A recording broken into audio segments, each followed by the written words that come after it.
Главным военным вкладом республики в победу стало создание многочисленных воинских формирований. 6 стрелковых дивизий, 4 кавалерийские дивизии, 2 стрелковые бригады, 13 отдельных артиллерийских полков, 4 бронепоезда. Все они внесли большой вклад в историю победы. Из кавалерийских дивизий в боевых действиях принимала участие только одна – знаменитая 16-я гвардейская, 112-я башкирская кавалерийская дивизия. Ее полностью сформировали в конце 1941 года из жителей республики. Дивизия прошла путь от реки Волга до реки Эльбы, свыше 4000 километров. Части пополнялись резервами в 1943 году, дважды почти полностью обновлялись. Орденами и медалями награждено 3860 воинов дивизии. 112-я башкирская кавалерийская дивизия стала единственным кавалерийским соединением Красной Армии. 78 воинов, которые были удостоены звания Героя Советского Союза, и 5 человек стали полными кавалерами Ордена Славы. Первым командиром дивизии был генерал-майор Минигали Шаймуратов с декабря 1941 года, уроженец села Шаймуратова Кармаскалинского района Башкортостана. 23 февраля 1943 года Шаймуратов героически погиб между поселками Петровская и Юлина, Штеровка, Ворошиловградской области Украины при выходе полка из рейда по тылам противника. После его смерти командующим дивизией назначен Григорий Белов с февраля 1943 по май 1945 года. Сегодня память о героизме воинов башков-дивизии бережно хранится в музеях города Уфы, Туймазы, селе Кушнаренково. В Уфе на здании, где находился штаб формирования дивизии, установлена мемориальная доска. Памятники дивизии установлены в городах Петровская, Чернигов, на железнодорожной станции Черноухино. Все это на Украине. Президент России Владимир Путин в марте 2020 года присвоил звание Героя России посмертно легендарному командиру 112-й башкирской кавалерийской дивизии времен Великой Отечественной войны генерал-майору Минигали Шаймуратову. В столице Башкортостана, Уфе, памятник первому командиру дивизии Минигали Шаймуратову будет установлен на Советской площади в 2021 году. Своими воспоминаниями о детстве и об отце Хурматуллине Мажите Хурматуловиче делится Хабибуллина Фания Мазитовна. Менің атайым Хурматуллин Мажит Хурматуллович 1902 елда Малаяз ауылында, Салават районының Малаяз ауылында туған. Шул ауылда үсеп, шунда угай бит төрле халык арасында ниндәйдер хөрмәт казанып, бригадир булып та эшләгән, зав складым булып та эшләгән. Хуш башланыр алдыннан ул Нур колхозының җитәкчесе, председателе булган. Ул 34 яшендә хугышка китә. 34 яшь кенә була аңа. Шулай булуына карамастан, ул башка кешеләрне дивизияга формировать итәргә ярдәм итә, военкоматка шундай үзелә ярдәм күрсәтә, чөнки җитәкче буларак та, коммунист буларак та. Шуңа күрә дивизияның башланган чагында ул уже Демала була.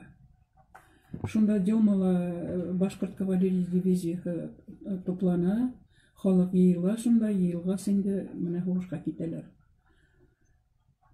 Атайымдың язган хаттарын мин әллә хаклайм. Алар миңа әлбәттә. Мой отец Хурматуллин Мажит Хурматулович родился в 1907 году в деревне Малаяз Салаватского района. Там и работал.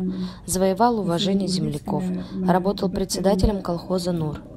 Как коммунист и руководитель помогал военкомату создавать башкирскую кавалерийскую дивизию, которая формировалась в Деме. Я до сих пор храню его письма.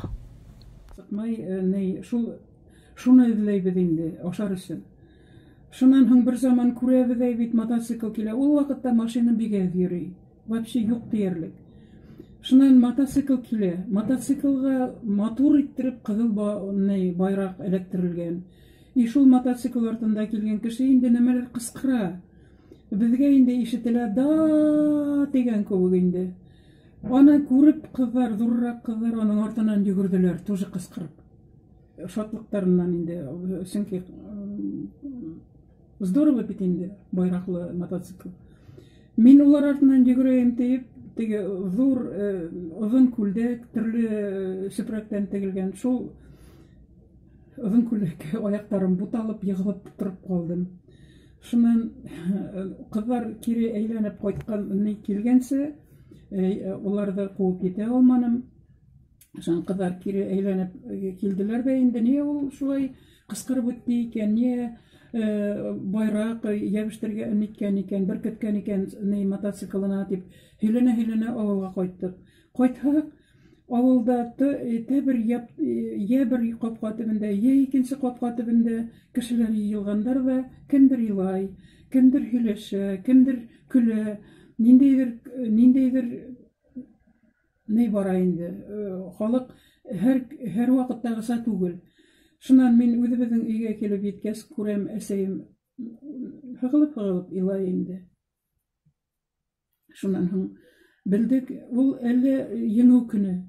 Был көндөң еңеү көнө икәнен белдек.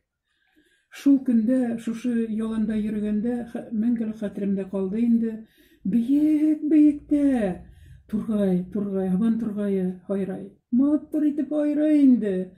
Шул ҡоштоң инде бәләкәс кенә ҡош, шуның шулай матур итеп һайрауы, шул беҙҙең шулай йүгерешеп, шулай йөрөгәнебеҙ, шул иҫемдә ҡалды. Шул әсәйемдең күҙ йәштәре иҫемдә ҡалды инде. Нәмәкәй тинем, атайың юҡ бит ти, атайың ҡайтмай ти. Шулай тине инде ул. Сөнки атайымдың хәбәрһеҙ юғалған тигән хәбәре уже килгән булған инде. Шулай итеп, шунан һуң тормош тағы дауам итте.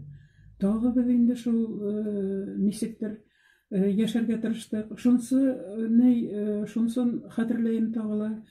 Ҡарҙар саҡ ҡына эрегәс, яландар асылғас, бәрәңге ултырталар ине яланда. Яландарҙа бәрәңге нейҙәре бар ине. Шул бәрәңгеләрҙең ҡышҡылыҡҡа ҡалған бәрәңгеләр, шалпай тип атай инек беҙ уны.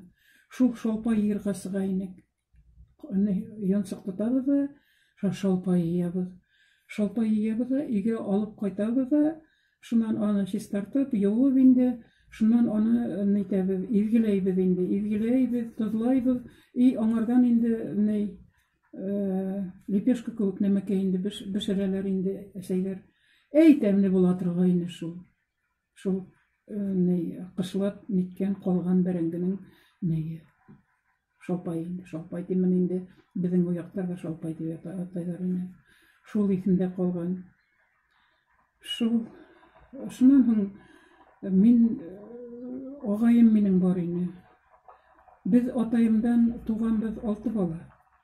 Иң ҙуры ағайым, Наил ағайым, ул 14 йәштә ине. Миңә где-то 4 йәш ярым булғандыр. Шунан һуң беҙҙең арала тағыла 4 бала булған, улар барҙа бәләкәй килеш үлгәндәр. Беҙ шул ағайым менән инде уйнайбыҙ. Ағайыма 14 йәш, миңә 4 йәш. Шул ярым, наверное, аңала шулайҙыр инде. Уйнарға уйынсаҡ булмағас, теге бәрәңге сәкегә инде ҙур итеп өйөлгән мендәрҙәр. Шул мендәрҙәрҙе ағайым ырғыта ла, мин йәнәмәһеп тотам инде. Шуңарҙан ҡысҡырып көлгән булам инде. Ул шатланған була, мин тотһам.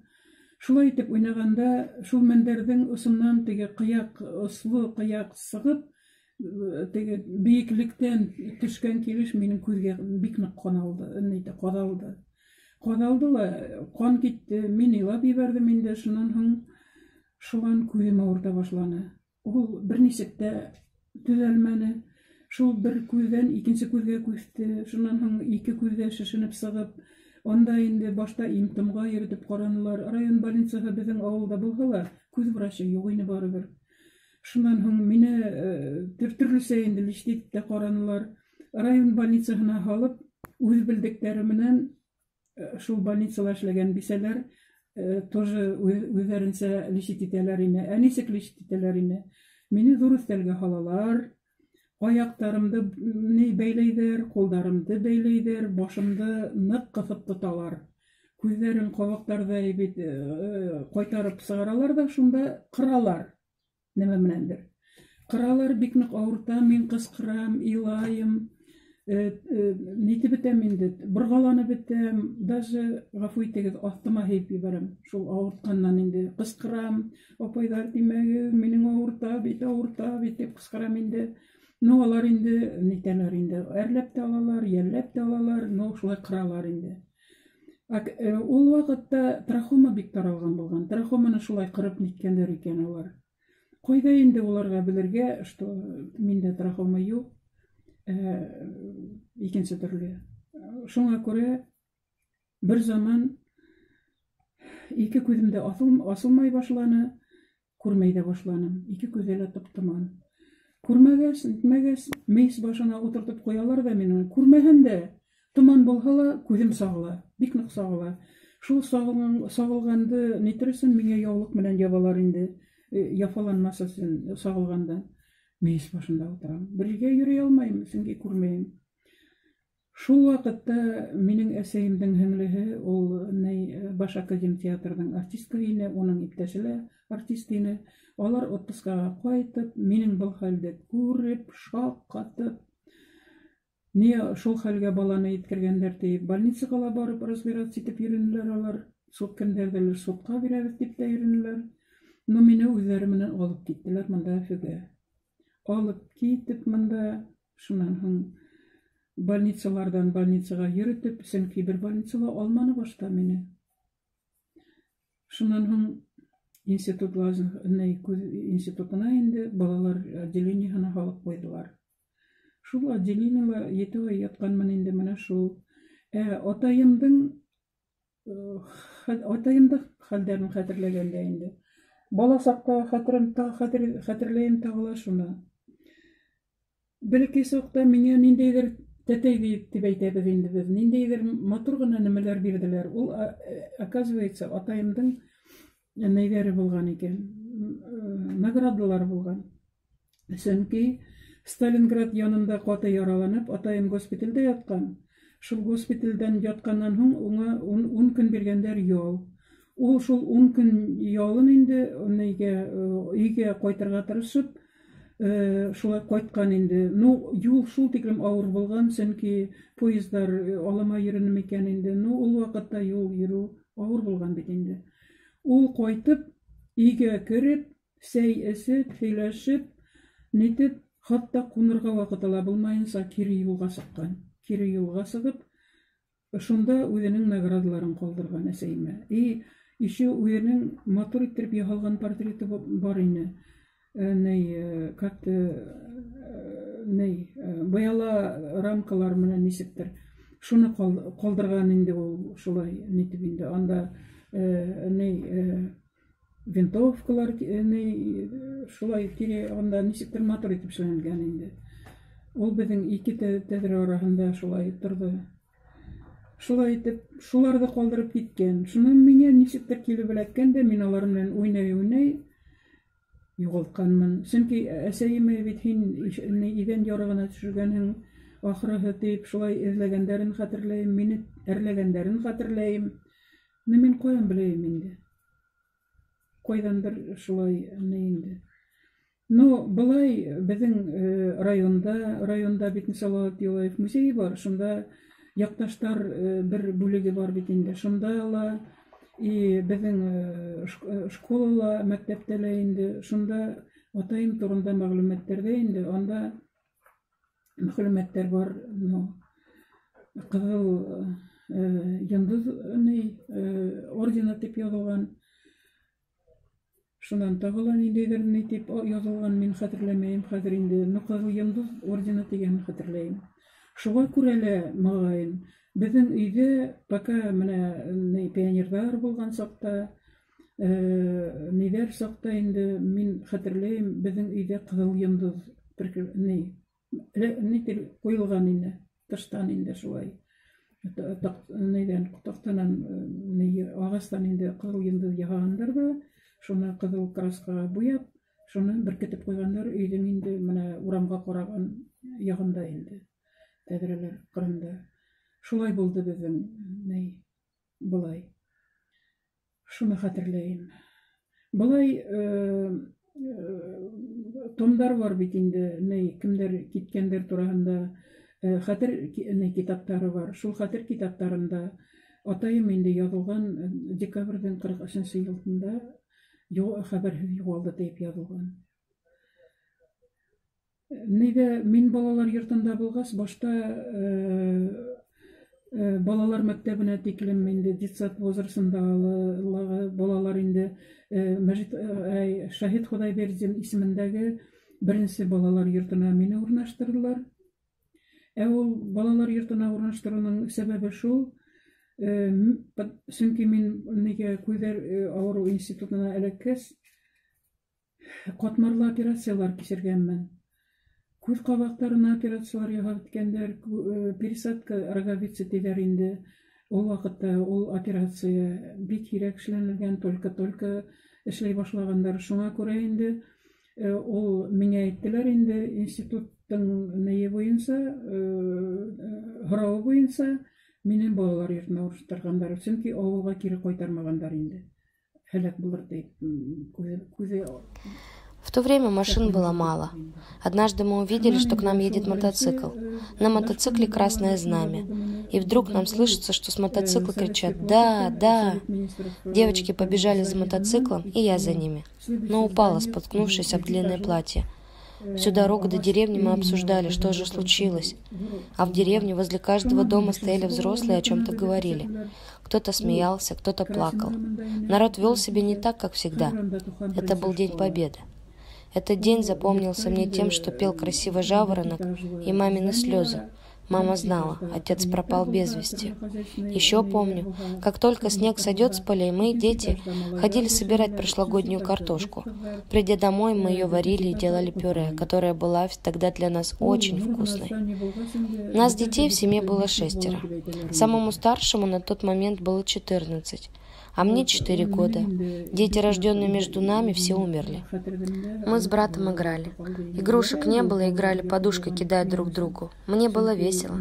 Но в один момент перо попало мне в глаз. После очень болели глаза. Больница была рядом, но глазного врача не было.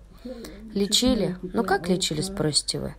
Меня клали на большой стол, перевязывали руки и ноги, а кто-то держал голову. Открыв веко, мне терли глаза, это было очень больно. Я кричала: «Мне больно, мне больно». В то время трахому так лечили, а этой болезнью болели многие. И однажды после такого лечения мои глаза перестали открываться. В глазах туман, я перестала видеть. А дома меня сажали на печку, накрыв голову платком. Как-то приехала тетя, артистка Башдрамтеатра. Она и увезла меня в Уфу, в больницу. Так я попала в институт глазных болезней. Еще я помню из детства, что дали мне что-то очень красивое и блестящее. Это были награды отца. Под Сталинградом отец лежал в госпитале, ему дали 10 дней отпуска. Поезда ходили очень плохо. Приехав домой, он всего лишь успел попить чай, поговорить, а видел он меня спящей. Но не стал будить. Отец составил свои награды, фото и уехал обратно. Мама говорила, что я, играя, потеряла их, а потом меня очень сильно пожурили за это. В книге памяти написано, что мой отец пропал в декабре 1943 года.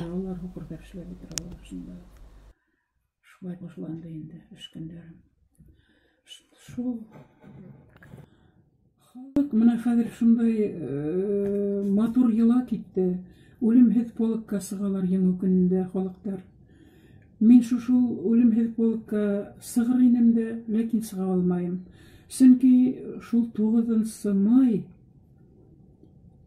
минең өсөн иң ауыр көндәрҙең береһе. Сөнки ул көндө мин шул телевизорға ҡарайым да, или радионы тыңлайым да, шул байрамдарҙың нисек үткәнен күрәйем, тыңлайым и уйлайым. Минең атайым әгәр дә тере булһа, әгәр дә ул һуғыштан тере ҡайтһа, ул беҙ матур йәшәр инек. Минең менән шундай күңелһеҙлек хәлдәр булмаҫ ине. Бәлки мин бәхетле йәшәр инем, бәхетлерәк йәшәр инем. Күҙҙәремдә зәғиф булмаҫ ине, тип шулай илайым инде. Сөнки атайым минең авылда гына түгел, районда ла билгеле кеше булган. Аның семьяһы ла, туганнары ла билгеле кешеләр шундый. Ну, әрәм булмас ине ул. Без әрәм булмас ине уның балалары. Ләкин менә кызганычка каршы инде. Бессмертный полк. Каждый год 9 мая весь народ выходит на бессмертный полк. Я бы вышла, но не могу. 9 мая – это самый тяжелый день для меня. Парад я смотрю по телевизору или слушаю радио и всегда думаю, если бы мой отец вернулся домой, если бы он был жив, то у меня была бы совсем другая, счастливая жизнь. Фотографии отца не сохранились, кроме одной. Она была настолько ветхой, что пришлось восстановить. Читает стих «Бессмертный полк». Халык әзерләнә еңү көнендә үлемһез полк менән үтәргә. Минең атаемдың үрәте юк. Фотоһы ла калмаган хәтер күрергә. Тик хаттарын гына хаклайм. Улар харгаеп, таушалып беткәндәр. Төрле каршылыктар үтеп фронттан әсәйемә килеп еткәндәр. Еш аламын уларҙы ҡулдарыма. Күҙ йәшенән биттәр сылана. Атайымдың ҡалған иҫтәлектәр хәҙерләп өйөмдә һаҡлана. Ҡайта алманы атай һуғыштарҙан. Еңеп ҡайтырбыҙ тиеп яҙһа ла, исеме уның хәтер китабында үҙе иҫтә. Йылдар уҙһа ла, юҡ, сыға алмам үлемһеҙ полк менән. Ҡала урамдарын үтергә. Фотоһүрәте ҡалмаған булһа ла, атайым исеме һәр саҡ исемдә. Ой, тяжело.